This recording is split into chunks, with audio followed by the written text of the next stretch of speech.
if we stay consciously connected and we understand what we're doing. Now think of this for a moment.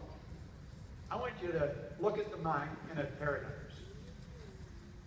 In fact, let's look at your mind and at your paradigm.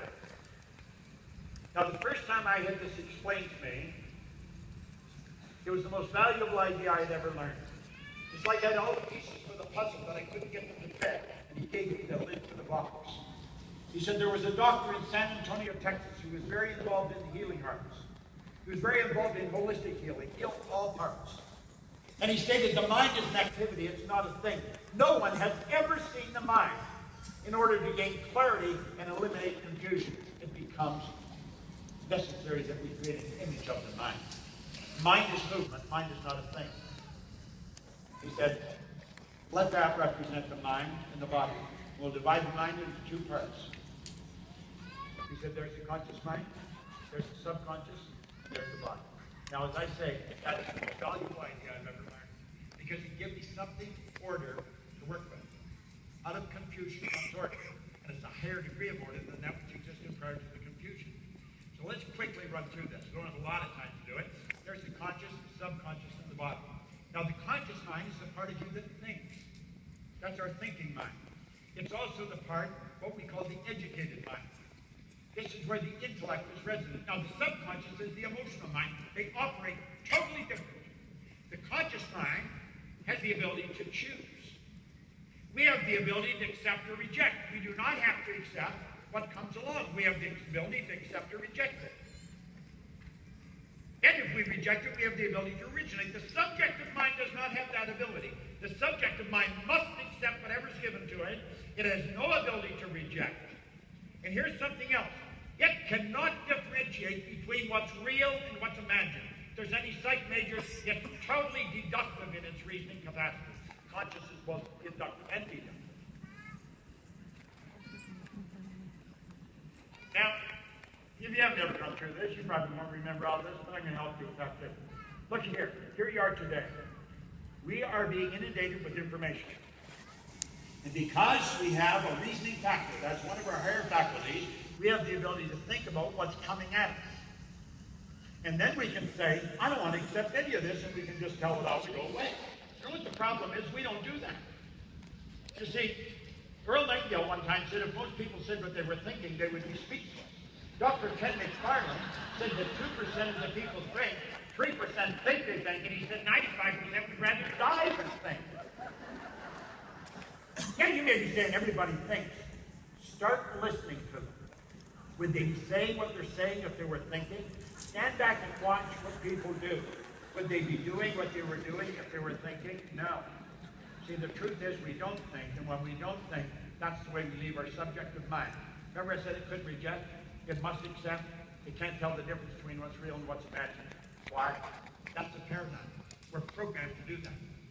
How did that happen? Well, let's take a look. Here we are here as infants. That's how we arrive on the scene. Your subconscious mind is wide open. And whatever was going on around you went right into your subconscious mind. Do you know you can teach a baby to talk or read before it can talk? And when it can talk, you can give it a book and a CAT scan. They'll read it to you. You can teach a baby multiple languages. They'll learn many languages. I work with some people over in Kuala Lumpur. They had a little boy 4 years old. He spoke 4 languages fluently at 4 years old. That's not uncommon in some parts of the world.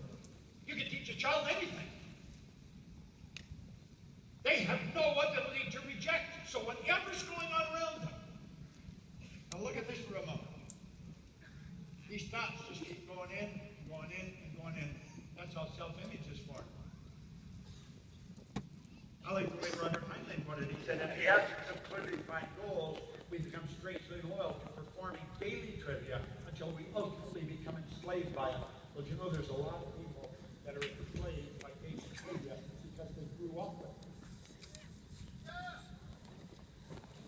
That's what went in. That's how the paradigm's formed. The kind of food we eat.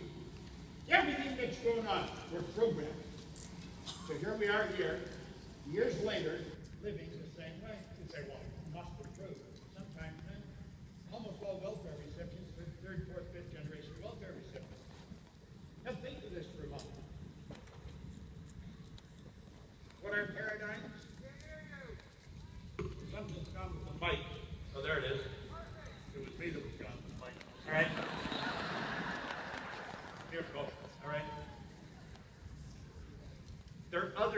habits that have been passed on from one generation to the next.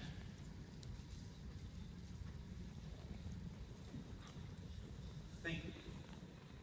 Here's the question we were talking about at the start. Why is there such a large gap between what we know and what we do? See, I think when we understand why that large gap is there, everything starts to change. Here's the answer. The yellow represents the organization, educational model. The white represents what we're teaching here. There's the person. They go to school and they hear what the teacher's saying. You hear with your ears. Because we hear what they're saying, we gather the information. Gathering information is exactly what it implies. That's where the books start to pile up in the conscious mind. Then they have a test. They want to find out if you have learned anything. You can pass the test, but that doesn't mean you've learned anything. It means you remembered maybe what was in the book. That is not learning. And that is the system that you use worldwide. But it's also the system that spills from schools into corporations. There's millions of dollars spent on training in corporations. They're following this same model. Now look at the difference here. Hearing and listening are two completely different things. You hear with your ears, you listen with your emotions. Odds are pretty good if you listen, you will learn.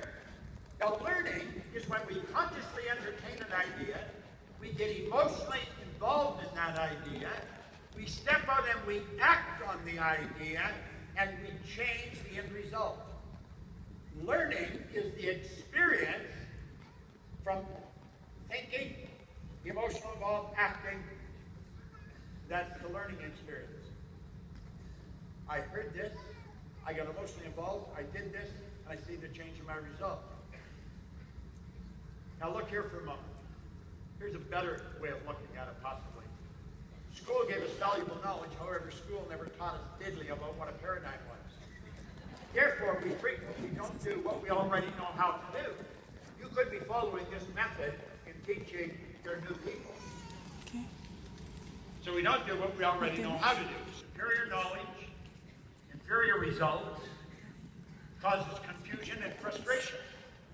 So here's the person with all this knowledge in their consciousness, but it doesn't equate to results. The results aren't there. See, the results are controlled by the paradigm, not by what a person knows. It's that program in the subconscious mind that controls the behavior of this thing that we're living in. And if we're going to change the results, we're going to have to change the paradigm. You've got to build a new paradigm. I did that.